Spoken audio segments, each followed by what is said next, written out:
반갑습니다. 오늘은 루이스 전자점식에 대해 설명하고자 합니다. 루이스 전자점식은 공유 결합을 간단히 나타내고자 전자를 점으로 찍어 표현하는 방법으로 루이스라는 과학자가 제안하였는데요. 이 방법을 통해서 분자의 구조식을 만들 수 있고, 이는 다음 강의 내용인 분자의 실제 구조를 예측하는데 반드시 필요한 기초 과정이기 때문에 중요하다고 할 수 있습니다. 집중해서 봐야겠죠. 그럼 개념부터 설명할게요. 보다시피 루이스 전자점식은 원소 기호 주위에 원자과 전자를 점으로 나타냅니다. 이때 원자과 전자만 표시하는 이유는 결합에 참여하지 않는 안쪽 껍질의 전자는 굳이 나타낼 필요가 없기 때문이겠죠. 될까요? 자, 예시는 2주기 원소입니다. 원소 기호의 상하 좌우에 먼저 한 개씩의 점을 찍은 다음 다섯 번째 전자부터 쌍을 이루도록 그립니다. 원자과 전자를 나타낸다고 했으니까 18쪽 원소의 경우 원자과 전자가 0이라 전자를 점으로 찍으면 안 되겠지만 루이스 전자점식을 나타낼 때는 8개의 전자를 모두 점으로 나타냅니다. 이는 옥텟 규칙을 만족하고 있다는 것을 보여주기 위해서라고 생각하면 될 것 같아요. 자, 이때 루이스 전자점식으로 나타낸 홀 전자수와 실제 바닥 상태 전자 배치의 홀 전자수는 다를 수 있다는 것에 우리는 주의해야 합니다. 예를 들어 탄소의 경우 루이스 전자점식으로는 홀 전자가 4개가 있는 것처럼 표시가 되지만 실제 바닥 상태일 때 탄소는 홀 전자가 2개죠. 총 6개의 전자 중에 1s 오비탈에 2개, 2s 오비탈에 2개, 2p 오비탈에 2개가 배치되기 때문입니다. 즉, 각 원자의 루이스 전자점식을 그릴 때는 바닥 상태의 전자 배치와 관계없이 홀 전자수가 최대가 되도록 배치한다는 거고, 그 뒤에 18쪽 비활성 기체와 같이 모든 전자가 짝을 지어 옥텟 규칙을 만족할 수 있도록 공유 결합을 형성하게 만드는 겁니다. 자, 대표적인 분자, 물 분자를 볼게요. H2O입니다. 수소 원자의 경우 전자 점수를 나타내면 홀 전자가 1개이고 산소 원자의 경우 홀 전자가 2개 있죠. 그럼 산소는 수소 원자 2개로부터 각 전자를 하나씩 공유받아 옥텟 규칙, 즉 네온의 전자 배치를 만족하고 각 수소의 경우는 산소로부터 전자를 1개씩 공유받아 헬륨의 전자 배치를 만족하게 되는 겁니다.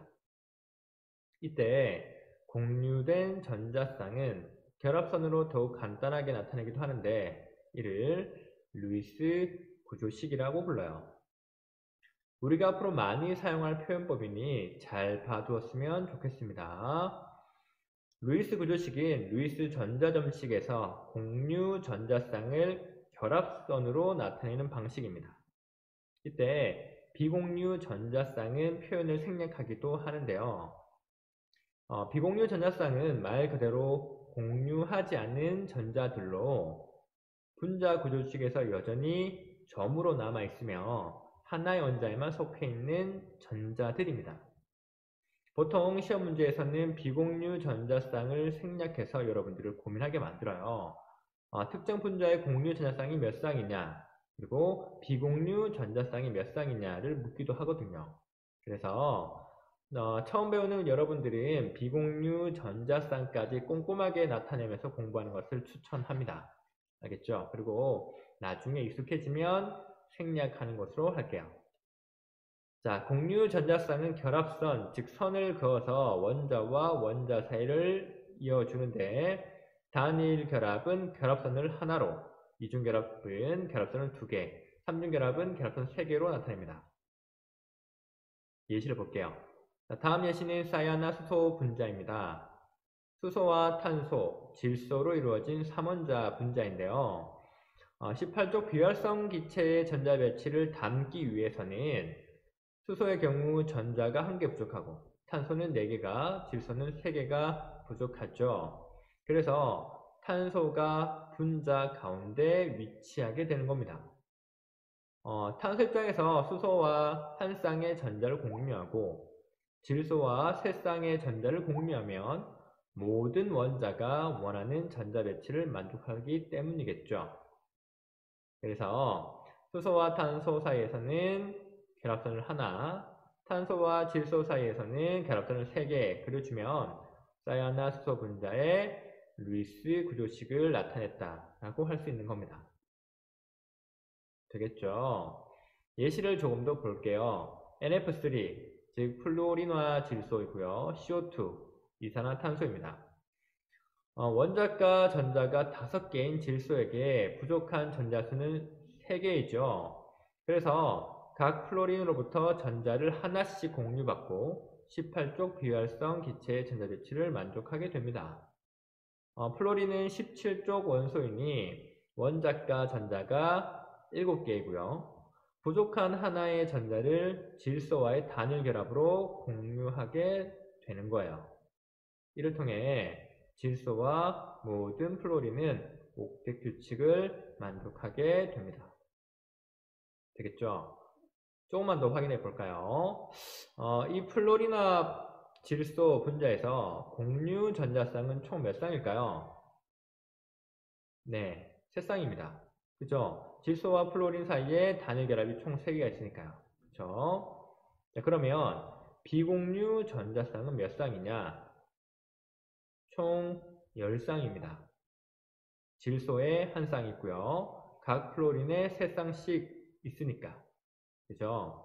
루이스 구조식을 사용할 땐 반드시 비공유 전자쌍도 확인해야 합니다. 자, 그러면 이산화탄소를 볼게요. 자, 탄소는 전자가 4개 부족하고 산소는 전자가 2개 부족합니다. 될까요? 그러면 답은 나왔죠? 탄소가 분자 가운데 위치하고 산소 2개가 탄소와 결합을 하면 되는 겁니다. 이때 탄소와 산소의 결합에서 각각 2개씩 전자를 내어놓아야 서로의 부족한 전자수를 채워줄 수 있으니 결국 이중결합을 하겠네요. 그래서 이산화탄소를 루이스 구조식으로 나타내면 다음과 같고요. 이산화탄소 분자 내에 있는 공유 전자쌍과 비공유 전자쌍은 각각 4쌍씩입니다. 할 수 있겠죠? 문제 하나 내고 정리를 할게요. 다음번은 분자의 루이스 전자점식이 옳을까, 그렇지 않을까를 판단하는 겁니다. 자, 질소 분자를 나타낸 것 같아요. N2니까요. 그쵸?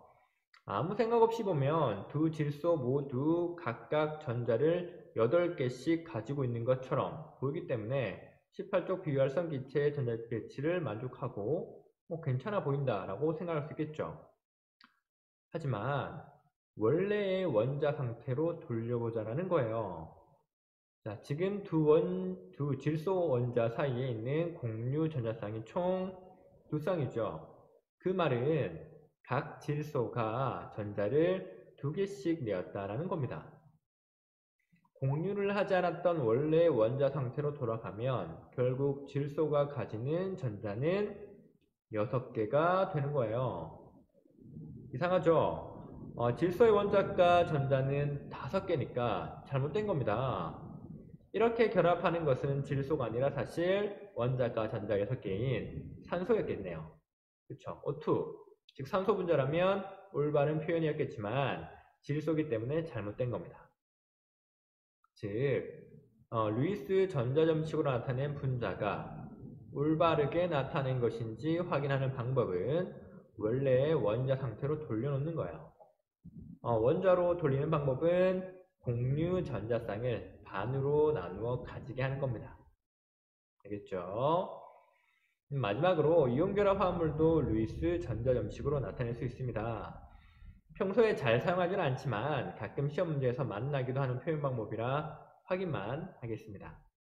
자, 이온결합 화합물의 화학식을 나타낼 때와 마찬가지로 양이온의 루이스 전자점식을 먼저 쓰고 음이온은 양이온의 루이스 전자점식 뒤에 나타냅니다. 이때 양이온과 음이온을 구분하기 위해 전자점식을 대괄호로 감싸고 이온의 전하를 표시하면 돼요. 간단하죠? 그죠? 자, 오늘 루이스 전자점식에 대한 강의는 여기까지입니다. 다시 한번 이야기하지만 다음 강의에서 배울 분자 구조의 기초가 되기 때문에 반드시 기억해 줘야 할 내용이었습니다. 이 강의를 통해 화학이라는 과목이 어렵지만 않다라고 느꼈으면 좋겠습니다. 부족한 강의지만 수강한다고 고생했습니다. 감사합니다.